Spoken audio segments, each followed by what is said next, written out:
বাড়িতে যদি দুইটা জিনিস থাকে আজকে ঢিল মেলে ফেলে দেন, এইগুলো বাড়িতে রাখলে বরকত আপনি পাবেন না, রহমতের ফেরেশতা বাড়িতে প্রবেশ করবে না। গুরুত্বপূর্ণ বিষয়। আমরা আমাদের অপরাধের কারণে অনেক সময় বরকত শূন্য হই।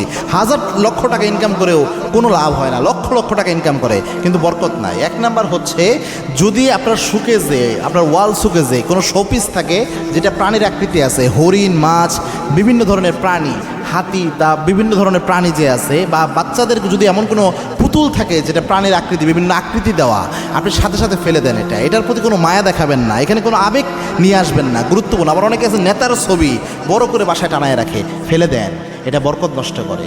আল্লাহর হাবিব জানিয়েছেন, লা ইয়াদখুলুল মালাইকা বাইতুন কালবু ফিহি আও সূরা, যেই ঘরের মধ্যে ছবি মূর্তি থাকে ওই ঘরের মধ্যে রহমতের ফেরেশতা প্রবেশ করে না।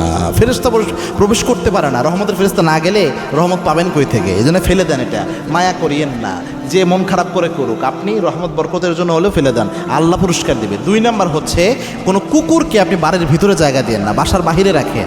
ওয়েস্টার্ন কান্ট্রিতে তারা দেখবেন, পশ্চিমা বিশ্বে একদম বিছনায় নিয়ে কুকুর ঘুমায়, যেন অনেক ধরনের রোগও অনেক সময় তাদের হয়। কুকুর এমনি ভালো প্রাণী, কুকুর অনেক উপকারী প্রাণী, এটাকে বাসার বাহিরে রাখেন যে আপনার বাসা পাহারা দেওয়ার জন্য, কোনো সমস্যা নাই, বাট ঘরের ভিতরে ঢুকেন না। নবীজির ঘরে একবার ফেরেশতা আসতে বাধা পাচ্ছিল, শুধু ঘরে কুকুর ছানা ঢুকে গিয়েছিল, এই জন্যে এটাকে বাসার বাহিরে রাখেন।